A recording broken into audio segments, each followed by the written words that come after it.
问大家一个问题，现在你的电脑上还会安装杀毒软件吗？曾几何时，它们是我们抵御病毒、木马和各种恶意软件的坚强盾牌。从最早的防病毒卡到后来的瑞星、金山、江民等杀软巨头，他们在过去的10几年里为我们的电脑安全护航。但现在杀毒软件的时代似乎过去了，金山毒霸、瑞星、360等大家熟知的杀软，如今已再难进入公众视野。今天我们就来回顾下国产杀毒软件的成长史，聊聊为什么杀毒软件的存在感和江湖地位越来越低了。电脑病毒其实就是一种程序，能找到电脑系统的漏洞，夺走电脑的控制权，让用户无法正常操作电脑，以此来勒索用户。杀毒软件则是用来对抗这种程序的。最早的杀软是美国杀毒软件之父约翰麦卡菲在1998年开发的 McAfee VirusScan， 可以自动更新病毒库，杀灭病毒。而同一时间的咱们，由于互联网产业发展缓慢，还没有类似的杀软出现。大家普遍使用的是一种叫做病毒卡的外挂硬件，长得像内存条，主要插在主机拓展槽里，就能开机后融入系统查杀病毒。这一阶段，瑞星大杀四方，没错，就是那个小狮子图标的瑞星。瑞星创始人叫做王兴，一位在中科院计算所上班的技术大佬。1991年下海创业后，成立了瑞星公司。瑞星专门开发病毒卡，因为非常好用，一经推出就大受欢迎。那时的瑞星病毒卡一年卖出1万多套。要知道，90年代初国内电脑普及率还非常低，能卖这么多已经相当于垄断地位了。但是病毒卡有个致命缺点，如果出现了新的病毒，就必须把卡取出来寄给售后，帮你手动升级，这样很麻烦，无法及时防御新病毒，等你升级好了，电脑可能已经废了。于是有个史诗级的人物出现了，决心扭转这种局面。这个人叫做王江民，3岁患上了小儿麻痹，导致腿部残疾。小学1年级的时候，残疾的腿又被自行车撞断，然后初中就辍学，进厂打螺丝了。这完全就是天崩开局呀，兄弟们！但王江民在机械方面的造诣极高，小学4年级就能手搓一台双波段8晶体管收音机。进厂打螺丝后，他还不忘自学各种知识，靠着一手技术，先后任职烟台机械厂技术员、烟台光学仪器厂技术员和烟台轴承仪器总厂高级工程师。机械玩久了，王江民发现很多高级机械离不开电控，必须要懂电脑才能更进一步。于是在他39岁那年开始自学编程，2年之后他已经到了炉火纯青的地步，顺手编写了一个教学软件，发布在软件报上。没想到的是，他的软件一不小心就拿了软件报的第2名。你们猜猜第1名是啥？是金山软件开发的 WPS。 这一对比是不是显得王江民很厉害？所以兄弟们，人家39岁初中辍学，双腿残疾都能自学成才，你还有什么理由不努力？不开玩笑，咱们继续。王江民学成归来，捣鼓机械控制软件的时候，经常因为电脑中病毒被搞得很烦躁。有时候客户还埋怨他写的什么垃圾软件，怎么老是中病毒。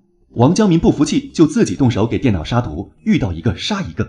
当他打败第6个病毒的时候，突然灵光一闪，开发出一个软件，把6种病毒集合起来一起杀。于是他给自己的杀毒软件取名为 KV6。 再后来，随着自己杀毒经验的提升，他悟出来一个商机，自己这么厉害，为啥不专门做杀毒软件盈利呢？1994年，王江民成立江民软件，发布了首款商用杀毒软件 KV100。 顾名思义，可以查杀100种病毒。但随着病毒的进化，只能杀100种肯定是不够的。天才般的王江民随即研发了一种叫做广谱特征码的技术，能够通过不同的病毒特征码来查杀有相同特征码的一类病毒，而不是某一种或某几种病毒。为了让用户方便获得特征码，他还定期在软件报上更新，用户手动输入就 OK 了。 KV 系列也不断进化，不断升级到了后来的 KV300+。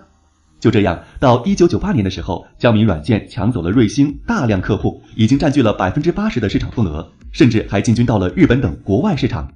而同一时间的瑞星被江民搞得基本无人问津。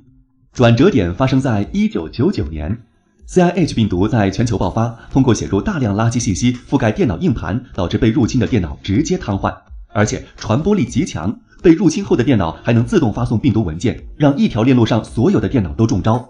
就连王江民也对这种病毒束手无策，一时间国内网民人心惶惶。不过出生于中科院的瑞星工程师刘旭却意外搞定了 CIH 病毒，凭借针对 CIH 病毒的独门绝技，奄奄一息的瑞星重新杀了回来。网民就像看见大救星一样，纷纷购买，短时间内打败江民，再次坐上老大的位置。1999年，瑞星杀毒软件月销10万套，一套价格200-300，高额的利润自然吸引更多玩家入局。这个人就是雷军。1992年，雷军加盟金山软件，和裘伯君一起开发 WPS。1998年左右，为了解决金山的生存危机，雷军带领团队开始研发杀毒软件。2000年，历时约3年左右的开发，金山毒霸正式推出。雷军上来就玩起价格战，金山毒霸可以免费体验一段时间，不好用不收钱，好用你就付费199元。2002年，价格战愈演愈烈，金山毒霸降到50元一套。作为对比，同一时间，瑞星230元，江民260元。对此，已经占据60%市场份额的瑞星内部起了争议。创始人王兴想打价格战，但总工程师刘旭主张提升技术。最终，刘旭胜出，选择用技术硬刚金山毒霸。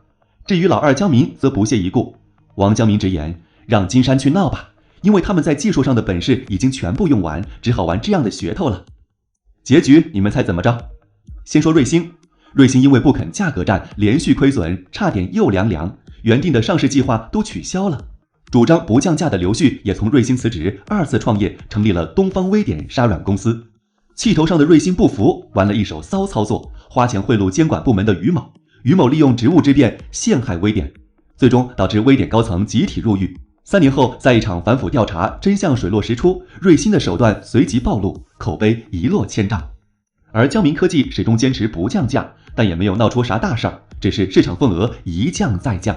直到2008年7月，后起之秀奇虎360高调入市。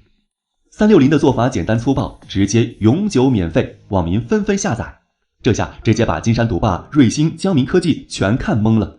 还能这样玩？这真的不是在做慈善吗？我们跟不跟？坊间传闻，三巨头一致认为360的做法不可取，没有盈利模式，很快就会倒闭，不理睬就完事儿了。可他们显然低估了红衣教主的商业头脑。360靠的是捆绑软件和广告赚钱，非但没倒闭，还越活越滋润，短时间内就成为了行业老大。但免费的360其实并不好用，因为360捆绑软件以及弹窗广告比病毒还恶心，想卸载都找不到方法，网民只能一边骂一边用。金山毒霸发现这一弱点后，就在2009年开发了少广告且免费的金山网盾，抢回了不少用户。但360也不是吃素的，仗着自己用户多，玩起了2选1，以兼容性为借口，让安装了360安全卫士的用户强行卸载金山网盾。短时间之内，金山网盾就因为被360强行卸载，流失了90%的用户，被业内称为首个因不兼容致死的软件。再之后，眼看打不过，而且雷军已经撒手不管，去创业小米了，金山毒霸和金山网盾被一起交给了金山网络的新 CEO 傅盛打理。面对困境，2010年，傅盛宣布金山毒霸和360一样永久免费。免费之后，金山毒霸学习360，也玩起了捆绑和广告，结果玩得比360还过分，背上了流氓软件的骂名，逐渐被抛弃。再来看瑞星，2011年，瑞星随大流放弃了收费，但为时已晚，只能靠政企订单混混日子。至于江民科技，继续坚持收费，但遗憾的是，2010年江民科技创始人王江民逝世，缺乏灵魂人物的技术支持，再加上坚持收费，江民科技急速跌落，退居3线，也去主攻政企市场了。自此，国内的民用杀毒软件彻底进入到免费模式。再之后，360又和腾讯电脑管家厮杀，还因为 QQ 的2选1引发3Q 大战，闹得沸沸扬扬。这段故事大家都清楚，不再赘述。最终，民用杀软市场360独步天下，腾讯紧随其后，二者瓜分天下，其余小虾米只能靠情怀存活。不过必须提一嘴，江民科技值得尊重，王江民乃是国内杀软之父，意义非同小可。虽然人家至今还在收费，但在政企军市场占有率极高，大家去他的官网看看就明白了，那些客户可都是不差钱的主，能被他们选择，说明技术上还是优势巨大的。最后再讨论一个问题，为啥曾经装机必备的杀毒软件现在没啥人用了？先说一个不太成熟的观点，杀软们自己就很作死。由于篇幅有限和可能被喝茶的风险，讲述各大杀软的时候很多细节没说，比如微点冤案背后牵扯到几家利益纠纷，以及360的阴招、腾讯、百度等几家的联盟，还有其他没提到的一些乱七八糟的故事。毫不客气地说，国内杀软市场的发展简直乌烟瘴气，一个个想的都是如何提高占有率，而不是真正的为用户着想。OK， 感性的话说完，理性分析下，杀软被抛弃的主要原因当然是系统的安全性一直在提高。从 DOS 时代到 Win11，权限管理一代比一代严格，普通的病毒若无权限，完全无法在硬盘上写入任何不良信息。大家想想，你有多少年没有看见电脑病毒的相关新闻了？既然大部分病毒都不能再像过去那样威胁大家的电脑，杀毒软件的使命也已经完成，可以退役了。